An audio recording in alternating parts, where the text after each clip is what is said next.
Fala aí, rapaziada do nosso canal Golaço Brasil, trazendo mais um vídeo aqui no nosso canal. E nesse vídeo para trazer o pós-jogo aí da derrota do Palmeiras para o Fluminense, 2-1 no Maracanã. O gol do Palmeiras marcado pelo Gustavo Gomes. E o que ficou nítido nessa partida é a diferença do time titular para o time reserva. O time reserva deixa muito a desejar, muito fraco. Abel Ferreira poupou o time todo, né, pensando na Libertadores contra o Atlético Mineiro, e o time reserva do Palmeiras não correspondeu. Antes de soltar o vídeo, quero convidar você que ainda não é inscrito no nosso canal, se inscreva, ativa o sininho das notificações para você não perder nada. Tudo do Palmeiras, tudo do Alviverde Paulista, você encontra aqui no nosso canal Golaço Brasil. E nesse vídeo, repercutindo aí a derrota do Palmeiras para o Fluminense no Maracanã, 2-1, e agora é virar a chave e pensar na Libertadores. Vamos para o vídeo e daqui a pouco nós estaremos de volta. Pessoal, mas é o seguinte, Fluminense e Palmeiras se enfrentaram no Maracanã, 18ª rodada do Campeonato Brasileiro. O Palmeiras praticamente todo reserva, exceção ao Gustavo Gomes e o Everton em relação às últimas escalações do técnico Abel Ferreira. Fluminense um pouco mais mesclado, e justamente por causa dessa mescla, o Fluminense tinha muito mais peças competentes para dominar o jogo e vencê-lo, como fez, né? 2-1, gol do Palmeiras só saiu no apagar das luzes. O Fluminense fez um 2-0, primeiro gol marcado pelo John Arias de pênalti, numa jogada que ele praticamente fez sozinho em cima de toda a defesa da equipe do Palmeiras. Pênalti cometido pelo Luan, hein, Luan? A gente tenta defender você, mas, Luan, cada vez mais você também dá margem para que a torcida pegue no seu pé. Jogada em que você dá todo lado pro John Arias girar, para sofrer a falta, o Gustavo Gomes estava no lance, enfim, né? Em aquela situação toda aqui, o jogador do Fluminense estava completamente favorável no lance e você só fez o favor de derrubá-lo para abrir o placar. Deu o segundo tempo, para variar também, outro jogador que é aquele que sempre está na cena do crime, outro jogador contestado, outro jogador que não tem condição de vestir a camisa do Palmeiras, que é o volante Jailson, né? E saber que o Rafael Veiga, semana passada, numa entrevista, disse que o Jailson era um dos melhores 5 com os quais ele tinha enfrentado na carreira. Veiga, onde você tava com a cabeça? Um jogador fraquíssimo, limitadíssimo, não tem condição de jogar profissionalmente num time com as ambições do Palmeiras. Falhou no meio campo na jogada, no contra-ataque. O John Arias entrou, aliás, né, o John Kennedy entrou em meio a toda a defesa do Palmeiras, fez o segundo gol do Fluminense. O gol do Palmeiras só saiu depois, no finalzinho do segundo tempo, gol de cabeça do Gustavo Gomes. Um dos caras que dentro de campo teve lucidez, porque se você for pegar todo o recorte do time do Palmeiras, ninguém teve destaque.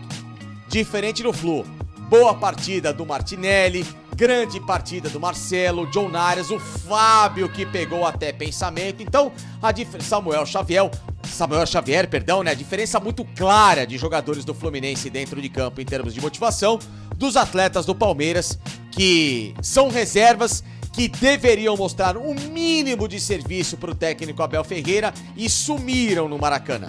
Hendrick, hein? Ô, Hendrick, olha, tô começando a dar razão pro Fábio Sormani, hein, que fala que você é um daqueles jogadores que surgiram aí e que talvez não deem nada no futebol, porque é brincadeira, passa jogo atrás de jogo. Depois da sua venda pro Real Madrid, ó, nada acontece contigo, hein? John também foi mal, Luiz Guilherme também foi mal, enfim, num resumo, um Palmeiras que não existiu, um Fluminense que existiu, e o que isso interessa pro meio da semana em jogos da Libertadores. O Fluminense, que empatou fora de casa com o Argentino Júnior e voltou com aquele sentimento de um pouquinho de desconfiança por ter jogado inferior à equipe da Argentina, ganhando no Palmeiras, lógico que o jogo serve de termômetro pro Fluminense entrar no Maracanã nesse meio de semana e buscar uma classificação tão esperada pro torcedor. Pro Palmeiras, o jogo tem menos peso. O Campeonato Brasileiro é muito mais pro Palmeiras se manter no G4 e atacar a Libertadores, até porque o elenco está mais curto. Porém, vale o alerta, né? Para esses jogadores do banco de reservas, vocês em algum momento podem entrar também na Libertadores. Então é bom abrir os olhos, e o técnico Abel Ferreira também, em relação a alguns atletas. Abel, o elenco do Palmeiras, ele hoje não tem mais à disposição aqueles jogadores, digamos, mais especiais de 2020 e 2021 para entrar no decorrer das partidas. E se não tem esses atletas especiais e alguns que estão lá já dão mostras de que não têm condição, pare de escalá-los, Abel.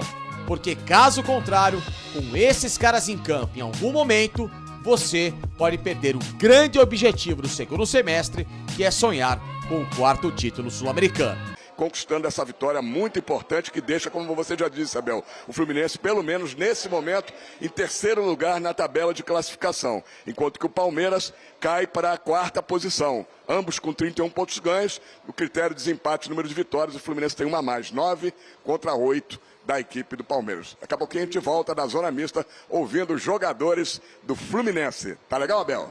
Legal, obrigado, Cícero Melo. Daqui a pouco volta trazendo mais aí desse pós-jogo, dessa vitória do Fluminense para cima do Palmeiras. Os dois com 31 pontos ganhos, como destacou o Cícero Melo. 12 pontos atrás do Botafogo. Botafogo ainda com um jogo a menos, enfrenta o Cruzeiro amanhã, né? Agora, não te chama atenção, André? Estava pensando exatamente sobre isso. O Palmeiras só joga na quarta-feira, em casa, tem uma boa vantagem. O Fluminense joga na terça, também em casa, empatou fora e tal, mas o curioso é que o Palmeiras acabou deixando mais titulares de fora do que o Fluminense, sendo que ele vai ter um dia a mais de descanso. Não surpreende o Fluminense ter colocado menos, até pela postura do Diniz, que é algo que é muito comum, né? Dele sempre buscar escalar uma maior quantidade de titulares possível. Mas no caso do Palmeiras, eu acho que poderia ter colocado mais algumas peças, sim. Eu entendo a preocupação com a Libertadores, é o principal objetivo, tem uma vantagem grande, mas é um clássico nacional, é um duelo em que só teve uma vitória do Palmeiras agora do Atlético Mineiro, né, porque se enfrentaram nas últimas 2 Libertadores e com todos os 4 jogos terminando empatados. Então, assim, o Palmeiras tem uma situação ainda difícil, embora muito próximo da classificação. Mas poderia ter colocado mais jogadores pensando nessa disputa ainda pelo Campeonato Brasileiro, né? Eu entendo que a vantagem para o Botafogo é muito grande. O Botafogo, nesse momento, não está competindo com ninguém. Não significa que vai ser assim até a última rodada do Campeonato Brasileiro. Mas poderia ter colocado algumas outras peças para tentar, pelo menos, arrancar um pontinho no Maracanã. Vamos dar uma olhadinha na classificação? Classificação do Campeonato Brasileiro, depois desses 4 jogos que abriram a 18ª rodada, 4 partidas disputadas nesse sábado. Como eu dizia, o Botafogo continua na liderança. Tranquilíssimo, Botafogo, 43 pontos. Aí vem Flamengo, 31, Flamengo enfrenta o Cuiabá amanhã, né? Fluminense também 31, mesma pontuação do Palmeiras, 4 primeiros colocados. Grêmio joga contra o Vasco amanhã, 30, Furacão 28, Bragantino, mesma pontuação, e aí São Paulo, Cuiabá e Internacional. Daqui a pouco vamos falar do jogo entre Internacional e Corinthians. O Internacional fechando a primeira parte da tabela do Campeonato Brasileiro. Cruzeiro e Fortaleza com 23. O Fortaleza mais uma derrota hoje, hein? Para o Goiás. Atlético Mineiro 21, Corinthians 20. O Goiás que venceu foi a 19. Deixa a zona do rebaixamento. E o Santos com o empate de hoje foi a 18. Mas está ali na beira, hein? E o Bahia joga amanhã com o América Mineiro. Amanhã um confronto aí de 2 times que estão na zona do rebaixamento. Se o Bahia ganhar, ele empata com o Santos em ponto, mas nos critérios de desempate, o Santos vai para a zona do rebaixamento, termina essa rodada, se o Bahia vencer o América. Abel Ferreira, técnico do Palmeiras, ao vivo no Sport Center, depois da derrota para o Fluminense. Vamos acompanhar. Então tá aí, pessoal, foi o pós-jogo aí da derrota do Palmeiras para o Fluminense, 2-1 no Maracanã. O time reserva deixou muito a desejar, como eu falei no início do vídeo.